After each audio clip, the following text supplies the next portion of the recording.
এটা সুকুমার রায়ের আনন্দ কবিতা। দুঃখজনক হলেও সত্য যে এই শিক্ষিকা যা পড়াচ্ছেন তার পুরোটাই ভুল। শিক্ষক যদি ভুল পড়ান তাহলে ছাত্ররাই বা কি শিখবে?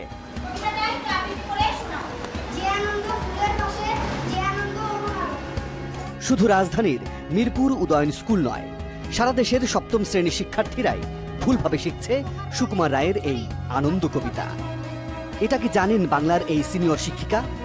অসঙ্গতি তেমন একটা খুব ধরা যায় না, কিন্তু এই অসঙ্গতি যেগুলো আসে সেগুলো যদি আমরা সহজভাবে বাচ্চাদের বুঝাই দিই, বাচ্চারা অবশ্যই বুঝবে। আসলে তিনি নিজেই জানেন না কবিতার ভুল কোথায়। 2016 শিক্ষাবর্ষে সপ্তম শ্রেণীর বইয়ে সুকুমার রায়ের আনন্দ কবিতাটি অন্তর্ভুক্ত করা হয়। কবিতার চরণ 16টি। এখানে প্রথম লাইনের পর দ্বিতীয় লাইনে বসানো হয় যে আনন্দ অরুণালয়, অথচ মূল কবিতায় দ্বিতীয় লাইনটি ছিল যে আনন্দ পাখির গানে। কবিতার প্রথম ও শেষ লাইন বাদে বাকি লাইনগুলো বসানো হয় উল্টো পাল্টা ভাবে। সুকুমার রায়ের আনন্দ কবিতাটির মধ্যে কবিতাটি ছাপা হয়েছিল পাশাপাশি মাঝখানে ফাঁক রেখে, ফলে দেখতে দুটি কলামের মতো।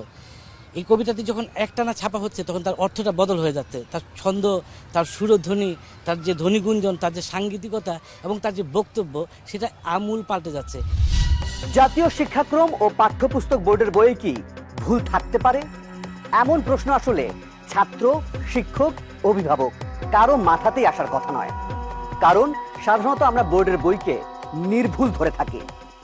কেননা একটি স্বীকৃত এবং নীতি নির্ধারণী নানান ধাপ পেরিয়েই একটা বোর্ডের বই আসলে তৈরি হয়। কিন্তু সেই বোর্ড বইয়ে যদি কর্তৃপক্ষ ভুল করে বসে, তাহলে কোটি কোটি শিক্ষার্থী ভুল শিখবে, এটাই স্বাভাবিক। আবার এটাও তো ঠিক, মানুষ মাত্রই ভুল করে, কিন্তু সেই ভুল যদি সহনীয় মাত্রার চেয়ে অনেক বেশি হয়, তাহলে আপনি কি বলবেন? বিশ্বাস হচ্ছে না? নিজ চোখেই দেখুন। শুধু আনন্দ কবিতা নয়, আরও ভুল ধরা পড়েছে সপ্তম শ্রেণীর এই বাংলা পাঠ্য বইয়ে। এই বইয়ের 64 নম্বর পৃষ্ঠায় কবি রবীন্দ্রনাথ ঠাকুরের বাংলাদেশের হৃদয় কবিতার সপ্তম লাইনের পর একটা লাইন বাদ পড়ে যায়। মূল কবিতায় লাইনটি ছিল তোমার দুয়ার আজ খুলে গেছে সোনার মন্দিরে। 71 পৃষ্ঠায় কবি কালিদাস রায়ের অপূর্ব প্রতিশোধ কবিতার তৃতীয় ও চতুর্থ লাইন বাদ দেয়া হয়। আর 81 পৃষ্ঠায় বঙ্গবন্ধুর স্বদেশ প্রত্যাবর্তন দিবসের তারিখ 1972 সালের 10 জানুয়ারির বদলে লেখা হয় 1971 সাল। আর আগরতলা মামলার বদলে লেখা হয় আগরতলা ষড়যন্ত্র মামলা। কোনোভাবেই, কোনো ক্রমেই, কোনো ধাপেই পাঠ্য বইতে কোনো রকম ভুল এটা আসলে গ্রহণযোগ্য নয়। সম্পাদক, প্রধান সম্পাদক, প্রুফ রিডার থেকে শুরু করে এর চিন্তার সঙ্গে যারা জড়িত তাদের সবারই অনেক বেশি সতর্ক হওয়া প্রয়োজন। পঞ্চম শ্রেণীর বাংলাদেশ ও বিশ্ব পরিচয় বইয়ের 19 নম্বর পৃষ্ঠায় ছবির ক্যাপশনে উল্লেখ করা হয় সিপাহী বিদ্রোহের স্মৃতিসৌধ বাহাদুর শাহ পার্ক, ঢাকা নির্মিত হয় 1947 সালে। প্রকৃতপক্ষে 1947-এর বদলে এটা হবে 1957 সাল। একই পৃষ্ঠায় উল্লেখ করা হয় 19 শতকে এই পার্কের নাম পরিবর্তন করে ভিক্টোরিয়া পার্ক রাখা হয় কেন। এখানে 19 শতকের জায়গায় হবে 20 শতক। একই বইয়ের 55 নম্বর পৃষ্ঠায় নেপালে ভূমিকম্পের তারিখ 2015 সালের 24 এপ্রিল দেয়া আছে। প্রকৃতপক্ষে ভূমিকম্প হয়েছিল 25 এপ্রিল।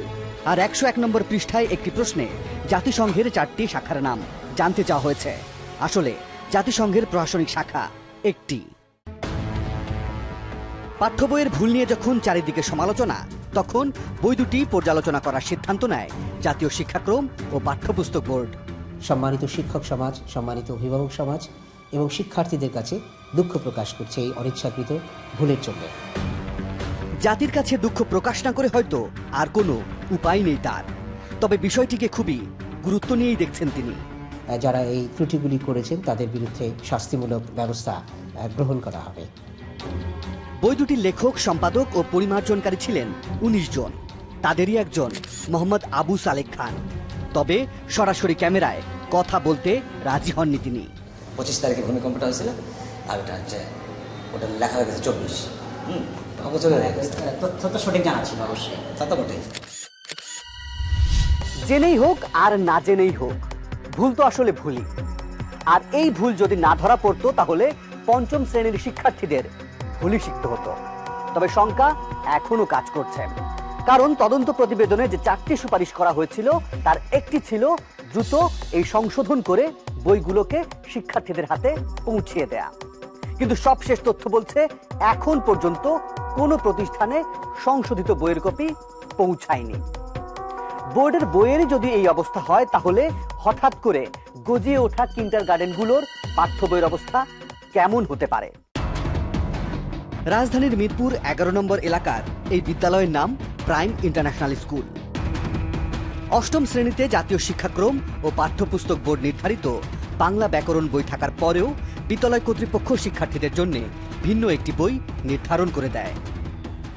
বোর্ড বইতে কখনো কখনো কিছু ভুল ত্রুটিও থাকে, যার কারণে আমরা পাশাপাশি আরও কিছু বই বিকল্প হিসেবে রাখি। বইটির নাম নবধারা জেএসসি বাংলা ব্যাকরণ ও নির্মিতি, প্রকাশ করেছে ইকরা এডুকেশনাল বুকস। বইটির সম্পাদনায় ছিলেন 3 জন। বইটি নিয়ে টিম 360 ডিগ্রির গন্তব্য জাহাঙ্গীরনগর বিশ্ববিদ্যালয়ের বাংলা বিভাগে। বইটিতে কোনো ভুল আছে কিনা যাচাই করার জন্য অনুরোধ করা হলো সহযোগী অধ্যাপক নাজমুল হোসেন তালুকদারকে।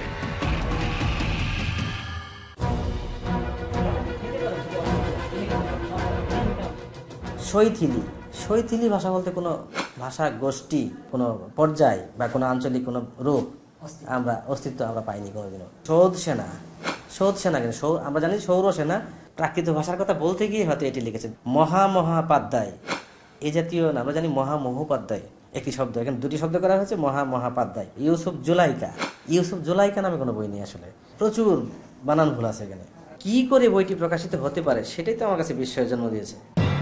ভাগ্য ভালো যে 580 পৃষ্ঠার মধ্যে এই শিক্ষক দেখেছেন মাত্র 3টি পৃষ্ঠা, আর তাতেই এই অবস্থা। এবার কি বলবেন প্রাইম ইন্টারন্যাশনাল স্কুলের অধ্যক্ষ জয়নুল আবেদিন? কিছু কিছু বই ভুল আছে, কিন্তু আমরা চেষ্টা করেছি যেগুলোতে ভুলভ্রান্তি কম সেগুলোকে বাছাই করতে। এত বাছাই করার পরও যদি শত শত ভুল বের হয়, তাহলে বাছাই প্রক্রিয়ায় যে বইগুলো বাদ পড়েছে সেগুলোর অবস্থা কি হতে পারে? শুধু ভুলে ভরা বই নয়, অতিরিক্ত বই পড়ানোটাও যেন আজকাল ফ্যাশন হয়ে দাঁড়িয়েছে। যে শিশুরা ভালো করে কথাই বলতে পারে না, সেই শিশুরাই বা কয়টা বই পড়তে পারবে? নিয়ম অনুযায়ী প্রাক প্রাথমিকে একটি বই থাকার কথা থাকলেও এই কোমলমতি শিশুদের পড়ানো হচ্ছে 9টি বই। বেশি বই থাকলেই কি শিশুরা বেশি শিখতে পারে? একটি বইয়ের আমরা সবগুলো তাদেরকে পড়াচ্ছি না, ওখান থেকে বাছাই করে তাদের বয়স অনুযায়ী যেগুলো তাদের প্রয়োজন, যেগুলো তারা যতটুকু মেধা রাখতে পারবে, মেধা ধরে রাখতে পারবে তাদের, ততটুকুই আমরা শেখাচ্ছি। তাহলে সিলেবাসে বইয়ের তালিকা এত লম্বা কেন? যে শিশুর বয়স 3 থেকে 4 বছর, সেই শিশুকে নামিয়ে দেওয়া হচ্ছে প্রতিযোগিতার মাঠে। একটু ভেবে দেখবেন, সে নেহাইতে একটি শিশু, রেসের কোনো ঘোড়া নয়।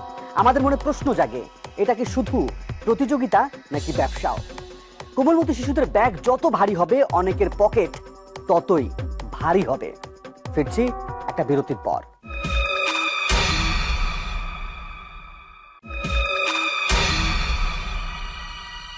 শুধু যে কিন্ডারগার্টেনগুলো নিয়ম নীতি ভেঙে অতিরিক্ত বই শিশুদের ব্যাগে তুলে দিচ্ছে তা কিন্তু নয়। এমন চিত্র দেখা গেছে দেশের অনেক নামি দামি স্কুলগুলোতেও। প্রকাশনা কোম্পানিগুলোর লোভে পড়ে পাঠ্য বইয়ের বাইরেও গাদা গাদা ভুলে ভরা বই তুলে দেয়া হচ্ছে শিশুদের ব্যাগে। একটা শিশু দিনে ঠিক কয়টা বই পড়তে পারে আর কতটুকু জ্ঞান ধারণ করতে পারে, সেটা বিবেচনা করেই তৈরি হয় জাতীয় শিক্ষা কারিকুলাম। এই নির্ধারিত বইয়ের বাইরে একটা বেশি বই তুলে দেওয়া মানেই হলো আপনার শিশুর উপর বাড়তি চাপ তৈরি করা।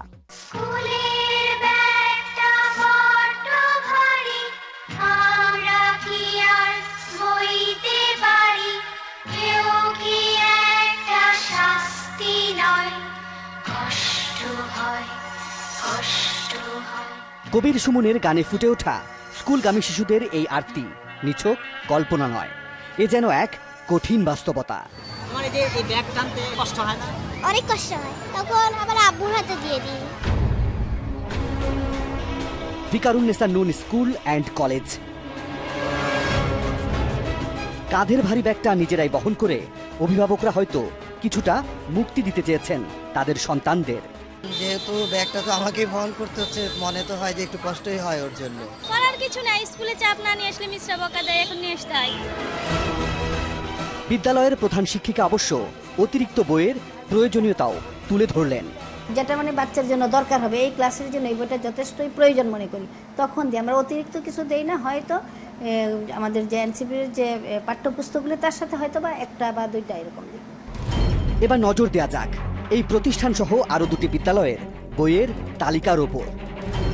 প্রথম শ্রেণীর জন্য এনসিটিবি বাংলা, গণিত ও ইংরেজি এই 3টি বই নির্ধারণ করে দেয়।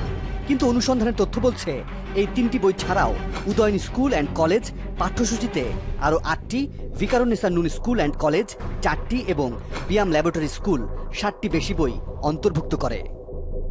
দ্বিতীয় শ্রেণীতে উদয়ন স্কুল 5টি, ভিকারুন্নিসা নূন 6টি, বিয়াম ল্যাবরেটরি স্কুল 7টি বেশি বই পড়াচ্ছে শিক্ষার্থীদের।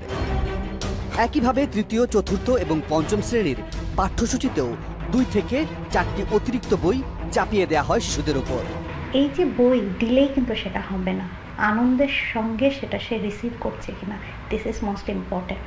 এবং একটা বয়সে যে সে লেখাপড়ার প্রতি তার একটা বিতৃষ্ণা তৈরি হবে। এক্ষেত্রে সুনির্দিষ্ট আইন আছে। 1983 সালে যে আইনটি হয়েছে সেই আইনের 15(1) ধারায় খুব স্পষ্ট করে বলা হয়েছে, জাতীয় শিক্ষাক্রম ও পাঠ্যপুস্তক বোর্ড কর্তৃক অনুমোদিত নয় এমন কোনো বই কোনো শ্রেণীকক্ষে শিক্ষা প্রতিষ্ঠানে পড়ানো যাবে না। কে শোনে কার কথা? আইন থাকার পরও বিভিন্ন স্কুলগুলোতে চলছে অতিরিক্ত বই পড়ানো। তাই আবারও বাধ্য হয়ে 2015 সালে আরেকটি নির্দেশনা জারি করে জাতীয় শিক্ষাক্রম ও পাঠ্যপুস্তক বোর্ড। কিন্তু এই নির্দেশনাকেও বুড়ো আঙুল দেখিয়ে বিভিন্ন স্কুলগুলোতে চলছে অতিরিক্ত বই পড়ানোর মহা উৎসব। শুধুমাত্র ব্যতিক্রম দেখা গেছে সরকারি প্রাথমিক বিদ্যালয়গুলোতে।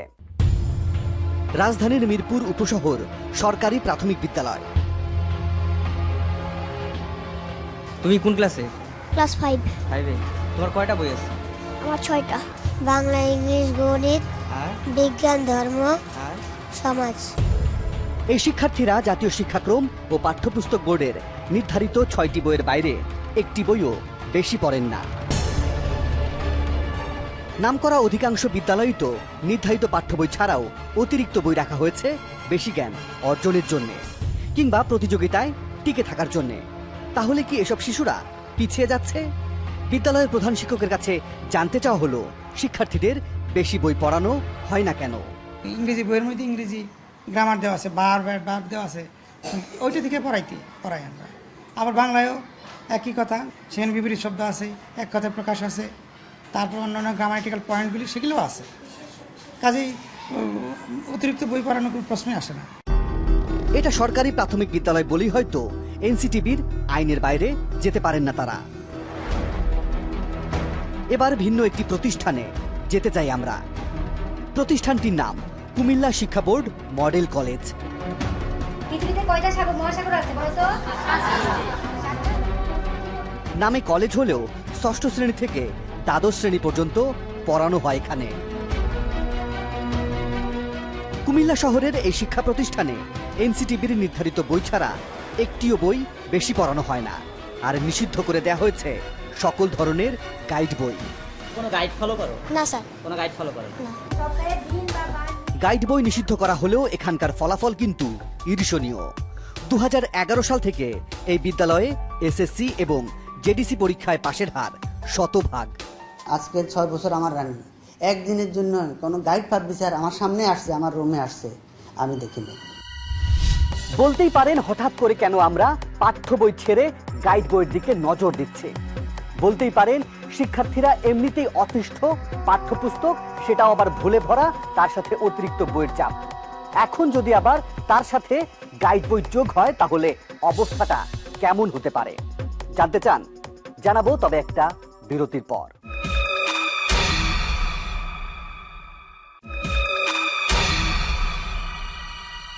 একটা সময় শিক্ষার্থীরা পাঠ্য বই রেখে গাইড বইয়ের উপর নির্ভরশীল হয়ে গিয়েছিল।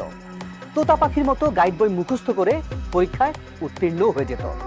কিন্তু উচ্চ মাধ্যমিক পরীক্ষা এবং বিশ্ববিদ্যালয়গুলোর ভর্তি পরীক্ষাতে গিয়েই তাদের জ্ঞানের পরিধি আসলে বোঝা যেত। এই গাইড বই দৌরত্ব কমে যায় তখনই যখন শুরু হয় সৃজনশীল পদ্ধতি। আসলে সত্যি বলতে কি, এই গাইড বই চক্রকে কি এখনো থামানো গেছে? পপি গাইড একসময় বাজারে একচেটিয়া ব্যবসা করে গেছে পপি লাইব্রেরির এই গাইড বইটি। সৃজনশীল পদ্ধতির ভেতরেও থেমে থাকেনি এই প্রতিষ্ঠানটি।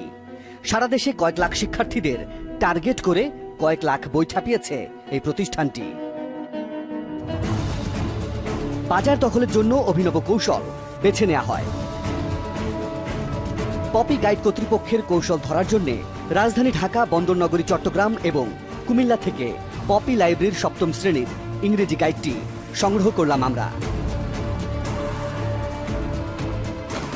চট্টগ্রাম থেকে সপ্তম শ্রেণীর যে ইংরেজি গাইডটি কেনা হয় সেটির নাম পপি মডার্ন ইংলিশ। লেখকের নাম মোহাম্মদ আব্দুল কাদের। তিনি মিরপুর সিদ্ধান্ত হাই স্কুলের সিনিয়র শিক্ষক। কুমিল্লা থেকে সপ্তম শ্রেণীর যে গাইডটি কেনা হয় সেটির নাম পপি প্র্যাকটিক্যাল ইংলিশ। এই বইয়ের লেখক আতিকুর রহমান। রাজধানীর রামপুরা একরামুন্নেসা হাই স্কুল অ্যান্ড কলেজের সিনিয়র শিক্ষক তিনি। ঢাকা থেকে সপ্তম শ্রেণীর যে গাইডটি কেনা হয় সেটির নাম পপি বেসিক ইংলিশ। এই বইয়ের লেখক রঞ্জন চন্দ্র দাস। তিনি খন্দকার নাজির আহমেদ উচ্চ বিদ্যালয়ের সিনিয়র শিক্ষক। বিশ্লেষণ করে দেখা যায় সপ্তম শ্রেণীর জন্য বের করা এসব পপি গাইডের ওপরের মলাট এবং লেখকের নাম ভিন্ন ভিন্ন থাকলেও ভেতরের সবকিছুই এক। অনুসন্ধানের তথ্য বলছে ৬৪ জেলার জন্য ২৪ জন লেখকের নাম দিয়ে ২৪ মলাটে একই বই বের করেছে পপি লাইব্রেরি। একই বইয়ের লেখক কি তাহলে ২৪ জন, নাকি একজন লিখেছেন আর ২৪ জনের নাম ব্যবহার করা হয়েছে, নাকি এটা কমিশন ব্যবসা? অনেকগুলো প্রশ্ন যখন মাথায় ঘুরপাক খাচ্ছিল ঠিক তখনই একটা তথ্য দিলেন এই ব্যবসায়ী নেতা। ২০টা মাস্টারের পয়সা দিছে, ২৪টা এলাকায় বইটা ফেক্ট করেছে, 24টা স্কুলের মাস্টাররা নাম জড়িত, 24 জনে দিছে, ওই জন্য 24টা নাম দিতে হয়েছে। আর এই শিক্ষক নেতা জানালেন পাঠ্যসূচিতে গাইড অন্তর্ভুক্ত করতে পারলেই পাওয়া যায় নামি দামি উপহার। আমরা এমনি নেই, আমরা টাকা ডাইরেক্ট নেই, আমরা কিছু করি। যেমন আমি একটা ফ্রিজ নিয়েছি একবার। আরো বেশ কিছু তথ্য জানতে টিম 360 ডিগ্রি এবার হাজির হয়েছে কুমিল্লার দাউদকান্দিতে। খন্দকার নাজির আহমেদ উচ্চ বিদ্যালয়ের এই শ্রেণীতে দেখা গেল নিষিদ্ধ গাইড বই। আর যিনি পড়াচ্ছেন তিনি হচ্ছেন এই গাইডের লেখক রঞ্জন চন্দ্র দাস। এই পুরো বইটা কি আপনি লিখেছেন? এটা আসলে আমাদের যেটা হয় টিমের মাধ্যমে আমরা এটা লিখি সবাই মিলে। মানে এই বইটা কয়জন লিখেছেন? আমরা ৩-৪ জন, হ্যাঁ, বিভিন্ন সেকশনে এটা ভাগ করে দেওয়া হয়েছে। তো কুমিল্লা সেকশনেরটা আমার নামে দিয়েছে। তার মানে তিনি একা নন, আরও লেখক আছে, কিন্তু তার লেখা কোনটা? প্রশ্ন কালেক্ট করি, হ্যাঁ, পুরাতন যে গ্রামারগুলো সলভ করি, সলিউশনটা দিই।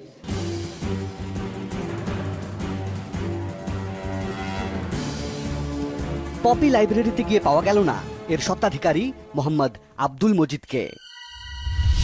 একে তো জাতীয় শিক্ষাক্রম ও পাঠ্যপুস্তক বোর্ডের বইয়ে ভুল, তার উপরে আবার সঠিক তদারকি না থাকায় আবারও চালু হয়ে গেছে নিষিদ্ধ গাইড বই। এই ব্যবসা চালু থাকলে হয়তো অনেকের পকেটে মোটা অঙ্কের টাকা ঢোকে, কিন্তু আপনার সন্তানের মেধার কি অবস্থা হচ্ছে সেটা কি একবার ভেবে দেখেছেন? অন্যদিকে এক আইনজীবী শিশুদেরকে অতিরিক্ত বইয়ের বোঝা না চাপাতে উচ্চ আদালতে একটা রিট করেছেন। অন্যদিকে ভারতের একটি উচ্চ আদালত অনেক আগেই এক নির্দেশনায় বলে দিয়েছে একটি শিশুর শরীরের ১০ ভাগের ১ ভাগেরও কম ওজনের ব্যাগ বহন করতে হবে। এখন আপনি ভেবে দেখুন, আপনি আপনার সন্তানকে শুধু প্রতিযোগিতার নামে কত বইয়ের বোঝা চাপিয়ে দিচ্ছেন। প্রিয় দর্শক, আপনাদের কাছে কোনো সুনির্দিষ্ট তথ্য কিংবা অভিযোগ থাকলে আমাদেরকে জানাতে পারেন। আমাদেরকে জানানোর মাধ্যম 4টি: ফেসবুক, SMS, ইমেইল এবং মুঠোফোন। আজ তাহলে এ পর্যন্তই, তবে কথা কিন্তু